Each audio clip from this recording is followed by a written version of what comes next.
The greatest war in ancient Greece. It didn't start over land or power. It started with desire. Picture this: Paris, a Trojan prince, is a guest in Sparta. He's welcomed, trusted, and protected by its king, Menelaus. But Paris betrays that trust. He falls for Helen, the king's wife, said to be the most beautiful woman in the world. And one night, he steals her away. In doing so, he didn't just steal a queen, he stole honor. That single act lit a fire that would burn for 10 long years. Greece's response was swift and brutal. An army of 1,000 ships set sail for Troy, carrying the greatest warriors of the age.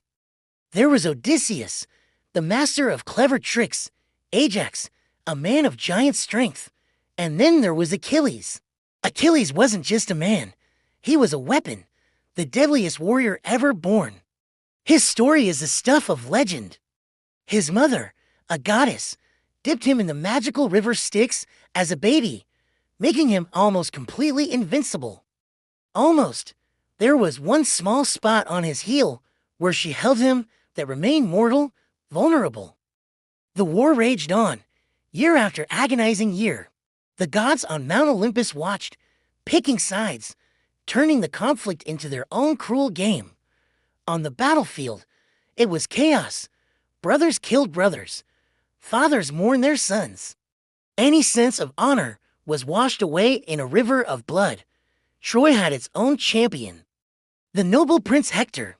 Unlike the Greeks fighting for glory, Hector fought for his home, for his people. He was Troy's last and best hope. The inevitable finally happened. Hector, the defender of Troy, faced Achilles, the unstoppable force of Greece. It said the very earth fell silent to watch them. Their duel was legendary, a clash that seemed to shake the foundations of Troy itself. In the end, Achilles' divine fury won.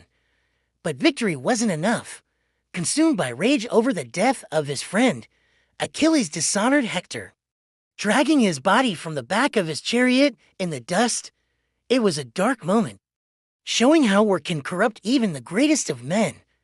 But for all their strength, the Greeks couldn't breach Troy's walls. The city was impenetrable. So, after 10 years of fighting, they turned to deception.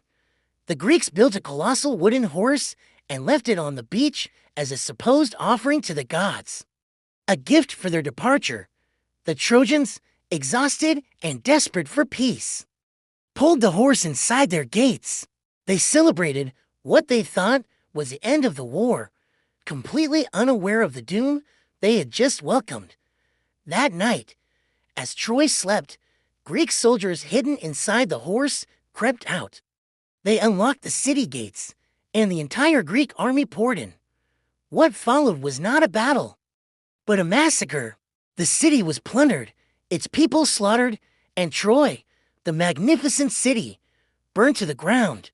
And what of Achilles, the invincible warrior? He didn't live to see the dawn of his victory. Amidst the chaos, Paris, the prince who started it all, fired an arrow. Guided by the god Apollo, who favored the Trojans, the arrow flew true. It struck Achilles in his one vulnerable spot, his heel. The strongest warrior in history fell, brought down by one small weakness. The story of Troy is more than just a tale of heroes and battles. It's a timeless warning.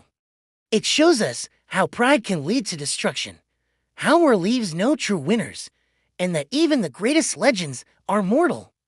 They can bleed. History remembers the war, the glory, the names, but it often forgets the cost. Thanks for watching. If you want to explore more stories from the ancient world, make sure to subscribe and hit that notification bell. See you next time.